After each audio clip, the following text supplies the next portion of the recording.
mga Pinoy Canadians dito, ito ang gustong-gusto nilang subukan.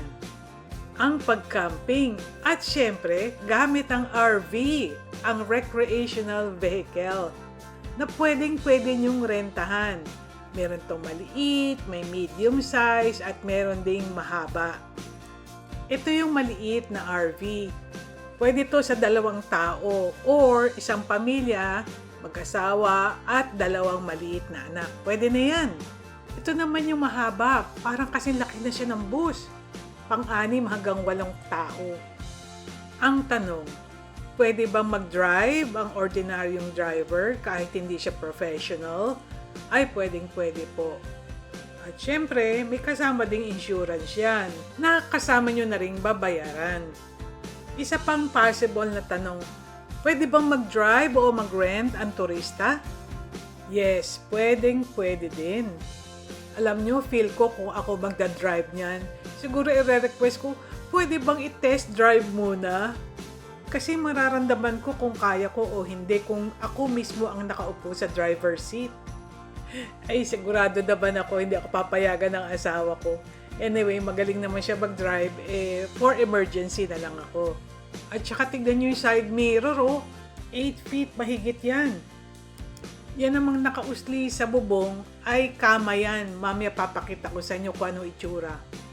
May listahan naman kung ano yung mga dadali nyo, katulad halimbawa sa kama, wala namang unan, wala namang punda, wala ding kumot, so magdadala din kayo nun. Kung hindi ho kayo magiging komportable pagdadrive nito, I suggest wag ho muna kayo mag-rent. At bago kayo lumarga, meron namang mag-guide sa inyo kung saan lalagay mga maleta nyo, yung mga connection ng gas, tubig, ilaw, lahat-lahat yan i-explain sa inyo. Siguro abot din ng mga 20 minutes para ma-explain nila, no? Basta na kung malayo-layo yung pupuntahan nyo. At mas maganda siguro i-record nyo yung sinasabi nitong lalaki para wag nyo makalimutan.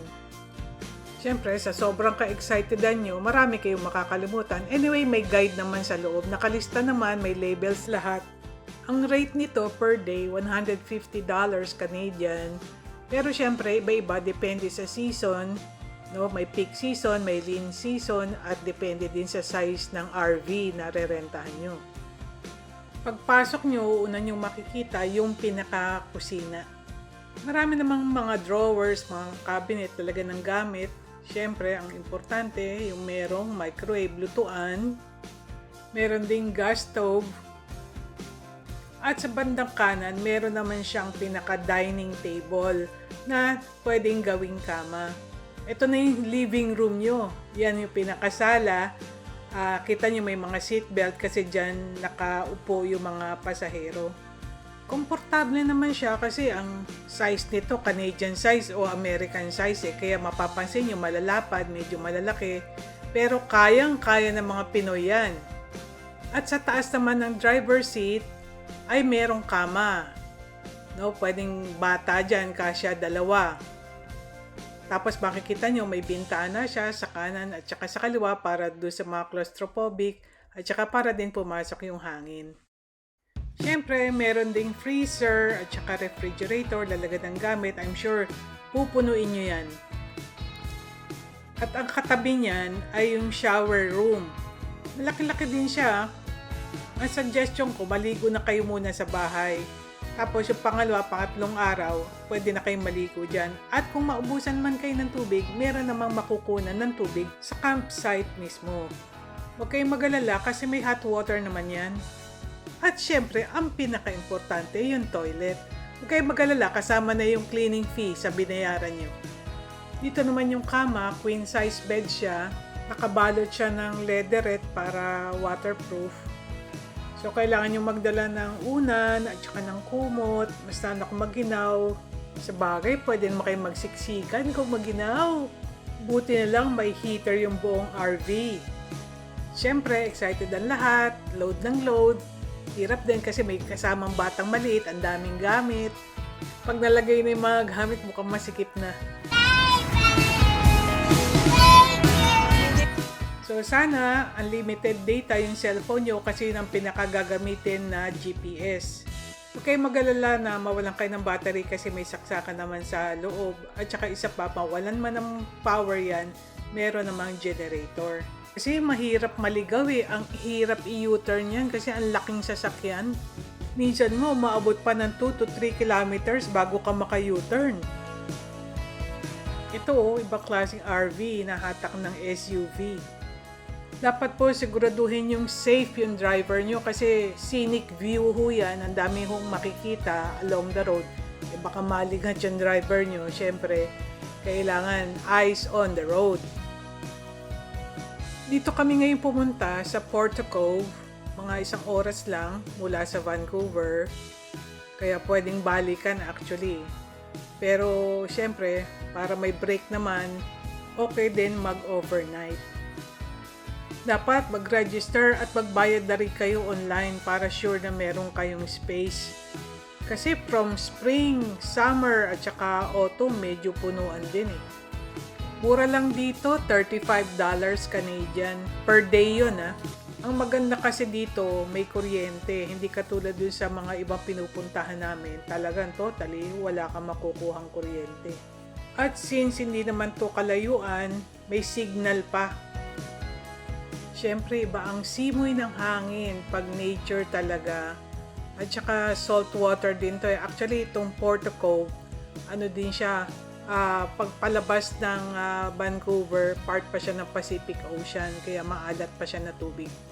Nakakita din ako ng mga hinahatak na mga RV, no? Private na yan, as in sa kanila yan talaga. Kasi pwede nila yung iwan, tapos yung sasakyan, siguro baka may naiwan o may susunduin, pwede yung kalasin para makapasyal pa. Ito naman yung hook up ng kuryente para may kuryente kayo buong araw, hindi nyo kailangan gumamit ng generator kasi may charge din pag gumamit kayo ng generator ng RV. Usually, ang alis namin after lunch. Kaya mga bago pa mag alas 2, alas 3, nandoon na kami. Tapos lakad-lakad, pasyal-pasyal, syempre forever kain ng kain. At pagkatapos pasyal-pasyal, kain-kain ulit. Maganda dito, nakaka-relax. Ang daming mga ibon, at saka yung simoy ng hangin. Nakakatuwa nga itong blue na ibon na to cardinal yata ito. Malapit siya sa tao, ang dami nila, umiikot, siguro alam nila may pagkain. Ayan, may natira sa lamesa, kinuha na agad. Ito nga, itinaas lang ng son-in-law ko yung kamay niya Mabigla ba naman lumapit? Mga 5 minutes away, may mga nabibilhan naman ng pagkain. So, bumili sila ng konting fish and chips and burger. Napakaganda ng sunset. Cellphone lang kasi ang gamit ko kaya hindi talaga nakunan yung eksaktong beauty niya. Ang ganda nitong sa kapitbahay namin, talagang kinarir niya. May tent, may ilaw, ang sayang tignan, di ba? Pagdating naman ng umaga, siyempre, kailangan yung magwalis kasi ang daming nahulog na dahon. So, buti na lang, 3 yung burner nitong gas stove ng RV. Yan, nakapag-breakfast na kami. Ang sarap kasi ang ginaw Di din kalayuan dyan sa Porto Cove. Yan, Shannon Falls. So, pwede mo na di kayong pumasyal dyan. Ito naman ang dinner namin, lamb with zucchini with noodles. Buti lang 2 chef yung kasama namin at ako'y napakatamad ng magluto. Yung mga basura naman, i-shoot natin sa tamang lalagyan. Another na importanteng information tungkol sa RV, minimum of 3 days ang pagrenta. Kahit 1 araw o 2 araw nyo lang gamitin, ang charge pa rin sa inyo ay 3 days. Sa campsite, $35 nga yung a day ang charge nila. So, 100 plus yung charge plus taxes po yun. So, less than 1,000 kasi papagas pa kayo bago nyo isole yung RV. Mga less than 1,000, nakapasyal na kayong pamilya.